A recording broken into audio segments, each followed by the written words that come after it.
तुलसी विवाह का महत्व क्या है? आज हम और आप मिलकर तुलसी विवाह से जुड़े कुछ प्रश्नों के उत्तर जानेंगे, जैसे कि क्यों किया जाता है तुलसी विवाह, कैसे मनाया जाता है तुलसी विवाह, तुलसी विवाह एवं पूजा का महत्व क्या है, तुलसी विवाह में गन्ने का क्या उपयोग है। तो चलिए जानते हैं। सबसे पहले क्यों किया जाता है तुलसी विवाह। सनातन संस्कृति में तुलसी के पौधे को पूजनीय स्थान प्राप्त है। पुराणों के अनुसार तुलसी अपने पूर्व जन्म में एक धर्मपरायण पतिव्रता स्त्री थी, जिसने जालंधर नामक एक असुर से विवाह किया था। जब देवों ने जालंधर का वध कर दिया तो भगवान विष्णु ने वृंदा को स्वयं के शालिग्राम अवतार से विवाह करने का वरदान दिया। इसलिए हर वर्ष प्रबोधिनी एकादशी के अवसर पर तुलसी माता और शालिग्राम जी का विवाह कराया जाता है। हर वर्ष यही वह विशेष तिथि होती है जब भगवान विष्णु के शयन की अवधि अर्थात चतुर्मास का समापन होता है और तुलसी विवाह के साथ ही सामान्यतः विवाह, गृह प्रवेश तथा अन्य शुभ संस्कार और मांगलिक कार्य शुरू किए जाते हैं।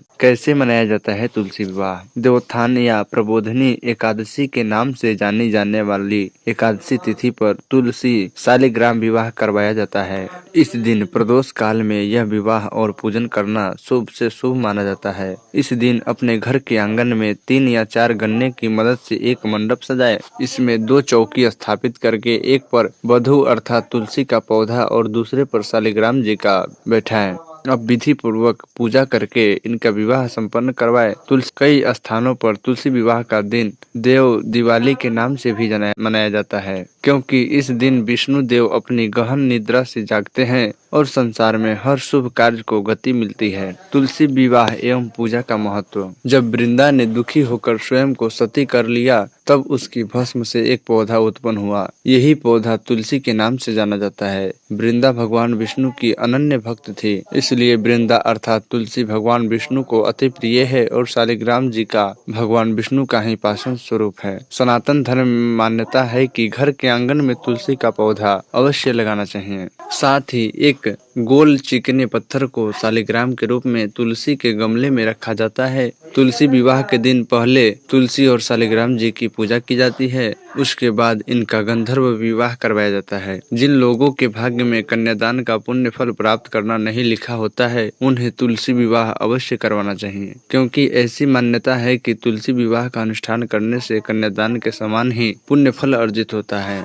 हमारी संस्कृति में हर घर में तुलसी की पूजा करना आम दिनचर्या का एक हिस्सा है। हमने अक्सर अपने बड़े बुजुर्गों से तुलसी के पौधे से होने वाले फायदों के बारे में सुना है। घर के आंगन में बोया गया तुलसी का पौधा घर में आने वाली हर नकारात्मक ऊर्जा को रोकता है। साथ ही पुराणों में तुलसी को देवी लक्ष्मी के समतुल्य माना गया है, इसलिए जिस घर में तुलसी की नियमानुसार पूजा की जाती है, उस घर में हमेशा सुख समृद्धि का वास होता है। तुलसी विवाह में गन्ने का क्या महत्व है। जब किसी घर में माता तुलसी और शालिग्राम जी का विवाह करवाया जाता है, तो उनके विवाह का मंडप गन्ने की मदद से बनाया जाता है। तुलसी विवाह की तिथि अर्थात प्रबोधिनी एकादशी के दिन की जाने वाली पूजा में भी भगवान को विशेष रूप से गन्ना अर्पित किया जाता है। दरअसल इस एकादशी पर भगवान को गन्ने की पहली फसल प्रसाद के रूप में चढ़ाई जाती है और इसके बाद ही गन्ने की फसल की कटाई की जाती है। गन्ना एक मीठी फसल है और इसी से मीठा गुड़ बनाया जाता है, जो सेहत के लिए बहुत लाभदायक माना जाता है। हमारी परंपराओं के अनुसार किसी भी शुभ कार्य में मीठे का सेवन जरूर किया जाता है, क्योंकि प्रबोधिनी एकादशी से ही सभी मांगलिक कार्यों का प्रारंभ होता है। इसलिए भगवान को मीठे गन्ने का भोग लगाया जाता है।